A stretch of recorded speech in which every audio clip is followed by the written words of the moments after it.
Bonjour à toutes et bonjour à tous, je vous retrouve donc pour la vidéo, la guidance de ce samedi 17 décembre 2022. Je suis ravie de pouvoir vous retrouver pour le début de ce week-end. Pas de tirage runique aujourd'hui puisque les runes ne souhaitent pas communiquer, donc nous verrons ça ultérieurement. Je ne pense pas qu'il y en aura pour dimanche, on va plus repartir sur peut-être plus une guidance générale de la semaine prochaine ou en début de semaine. On verra comment ça se passe. On va déjà commencer par le tirage message général qui va ressortir pour ce samedi 17 décembre 2022. On a des énergies qui, depuis fin de semaine, s'améliorent drastiquement. On a encore des épreuves à passer, on a encore tout un tas de choses à mettre en place, mais pas de panique, ça va se faire. Ça va se faire. Alors, hop, qu'est-ce que ça va bien pouvoir nous dire? Ouh là là, je casse absolument tout encore aujourd'hui. Alors, hop, on va y arriver. Alors, quels vont être les messages que tu vas souhaiter nous communiquer pour ce samedi, s'il te plaît?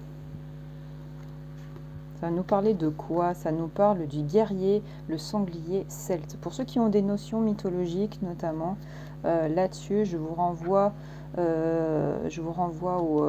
au livre mythologique, notamment un très vieux Larousse. Je ne sais pas s'il y en a qui connaissent l'encyclopédie Larousse, qui est une très très vieille édition parmi ceux qui l'ont. Il y a un développé très intéressant sur la mythologie celtique.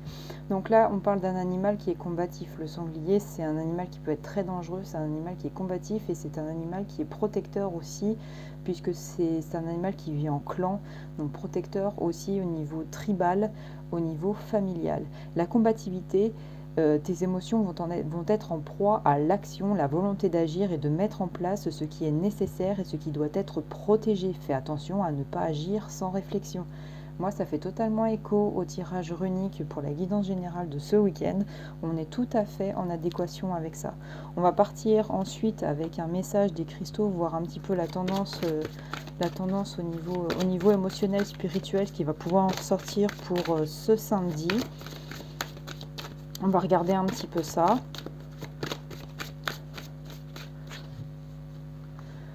Alors, quel va être le message pour ce samedi, s'il te plaît?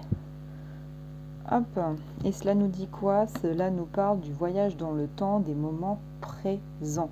Cela vous demande certes, vous avez un désir de pouvoir vous projeter sur le long terme, puisque là, on se retrouve un petit peu cloué, petit peu cloué, vissé au même endroit, mais il faut pouvoir aussi vous projeter sur toute l'évolution que vous avez suivie, le cheminement qui vous a amené jusque-là, et de vivre le moment présent et de pouvoir construire et bâtir chaque jour quelque chose d'efficace pour que cette dynamique s'enclenche et puisse vous ouvrir des opportunités et qui vous permettront ensuite de vous projeter à long terme. On est vraiment dans cette explication là.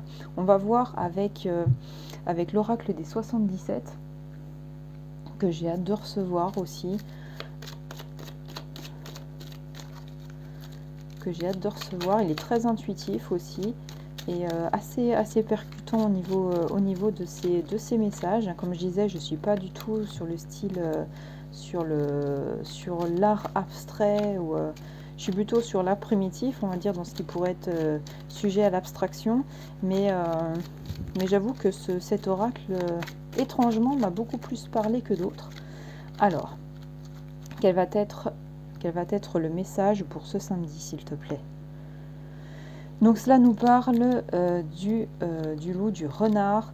Cela nous parle d'un animal qui est en capacité d'avoir suffisamment d'intelligence pour se positionner dans le contexte dans lequel il vit, et ça nous parle ensuite de relations affectives très fortes. Donc je pense que on a ici un duo, un trio ou un ensemble de personnes qui seront en capacité de se concerter pour réellement aller de l'avant. Ça peut être une relation amicale comme une relation amoureuse, mais il y a réellement de l'intelligence, des propos constructifs qui vont pouvoir vous permettre d'aller de l'avant. Hop.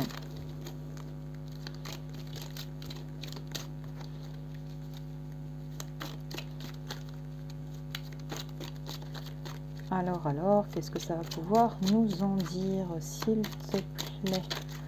Hop. Alors, hop. 1, 2, 3, 4, 5, 6, 7, 8. Et toi, tu viens là, 9. Ok, alors, qu'est-ce que ça nous dit au dos du deck? Ça nous parle d'amour, de relations amoureuses entre deux personnes, notamment une relation de couple à naître ou existante. On fait réellement appel à vos émotions. Donc là, est-ce qu'elles sont positives ou négatives? Moi, il me semble ici qu'on a quand même un relationnel qui est très fort, qui est très, très encourageant pour la suite. On va voir désormais ce que le reste des cartes va pouvoir nous expliquer là-dessus ou sur d'autres sujets. On va voir un petit peu tout ça. Alors, ça nous parle ici, eh bien, rebelote, on avait un tiercé, hein. Donc émotionnellement parlant, entre le relationnel amical, sentimental et amoureux, on est sur le tiercé des émotions. C'est exactement, en fait, un tirage en adéquation avec la guidance générale de cette semaine qui fait appel à votre positionnement, à vouloir vous retrouver dans des relations qui soient saines, sereines, pour pouvoir avancer. D'où aussi le phénomène d'écho avec la carte du sanglier celte, ce sanglier qui est combatif et qui est là aussi pour protéger sa tribu, pour protéger sa famille, pour protéger ceux qu'ils aiment.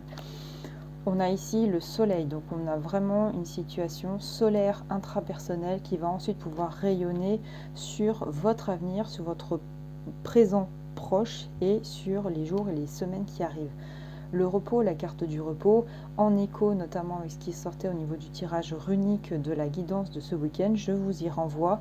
On a un nouvel écho là-dessus, ça vous demande de vous poser. Il faut profiter de ces moments d'accalmie pour vous recharger. Ça nous parle aussi d'une solution qui vient un petit peu sur son retour, un petit retour en arrière, ici, un petit retour dans le passé, comme je vous dis, pour contextualiser la situation de maintenant. Je pense qu'il y a des gens qui sortent drastiquement d'une situation compliquée et on se dit, bah voilà, les épreuves, on a dû les passer, on les a pas encaissées, on les a pas appréciées, hein. Ça serait nouveau que d'apprécier des situations absolument compliquées. Mais voilà, ça a permis d'aboutir à du positif. On a ici un triomphe, c'est exactement ce que je vous dis, un triomphe sur un passé compliqué, sur une temporalité même à court terme relativement complexe, et ça va se décanter. Ça nous parle de rapidité, on est vraiment dans des émotions fortes parce qu'il y a des choses soit qui encore nous contrarient fortement, soit avec une impatience palpable parce que vous sentez que ça commence enfin à venir vers vous. Il y a les clés, la capacité de prendre en conscience que vous avez un don, que vous avez des compétences pour œuvrer à ça, qu'il y a des portes qui vont s'ouvrir, la clé elle est présente, vous allez pouvoir déverrouiller enfin ces verrous qui vous étaient fermés jusque-là. On a ici l'hiver, soit on peut être dans la temporalité de l'hiver ici qu'on a et justement de se dire que fin 2022, eh bien ça va être un triomphe pour finir enfin cette année, soit de vous dire que aussi dans la phase hivernale de glaciation que vous rencontriez au niveau structurel de votre situation, il y a un chemin quand même qui se dessine avec une clé, avec du repos, avec des émotions positives et puis des situations qui vont sortir de ça. On a le passé, présent, futur. C'est exactement ce que je vous dis avec le retour sur le passé. Il va y avoir une contextualisation qui va se faire, une compréhension de tout ce que vous avez vécu avant, de ce que vous vivez maintenant et de ce que vous allez pouvoir obtenir très bientôt. Donc c'est un tirage qui est très fort, c'est un tirage qui est très positif, c'est un tirage qui vous permet en fait d'arriver à quelque chose de très très fort. Moi je le mets comme ça. Voilà. Un tirage qui en dit long sur les épreuves que chacun et chacune d'entre vous ont pu vivre jusque-là. Donc c'est quelque chose de très très très positif. On finit donc avec un samedi qui fait partie d'un finish positif pour un début de semaine qui était compliqué. C'est une très très bonne chose et puis on va voir ce que va donner ensuite la guidance pour le dimanche qui arrive. En tout et pour tout, en tout cas, je vous souhaite un excellent samedi. Profitez-en, reposez-vous, relativisez les choses si vous le pouvez dans le meilleur contexte que vous puissiez avoir. Et puis, bah écoutez, moi je vous dis à très bientôt pour la guidance de ce dimanche. Bye bye!